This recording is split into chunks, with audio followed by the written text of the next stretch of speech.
এক রিট আবেদন নিষ্পত্তি করে 2013 সালের 1 আগস্ট জামায়াতে ইসলামীর নিবন্ধন বাতিল ও অবৈধ ঘোষণা করে রায় দেন হাইকোর্ট। এরপর 2018 সালের 7 ডিসেম্বর বাংলাদেশ জামায়াতে ইসলামী নিবন্ধন বাতিল করে প্রজ্ঞাপন জারি করে নির্বাচন কমিশন।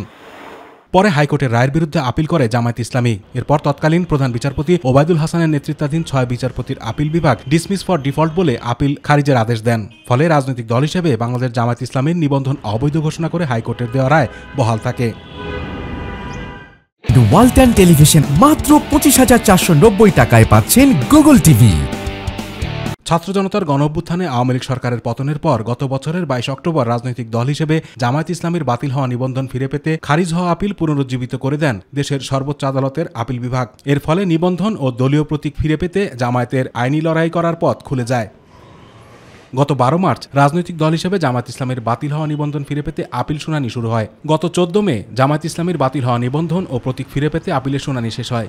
এ বিষয়ে রায় ঘোষণার জন্য 1 জুন দিন ধার্য করা হয়। প্রধান বিচারপতি ডক্টর সৈয়দ রেফাত আহমেদের নেতৃত্বে 4 বিচারপতির আপিল বেঞ্চ এ রায় ঘোষণা করবেন।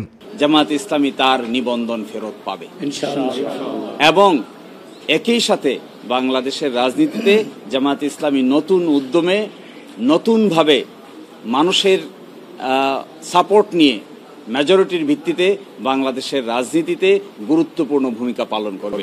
রায় ঘোষণার জন্য জামায়াতের নিবন্ধন মামলাটি কার্যতালিকার শীর্ষে রয়েছে। আতিকুর রহমান তিতাস, মাই টিভি।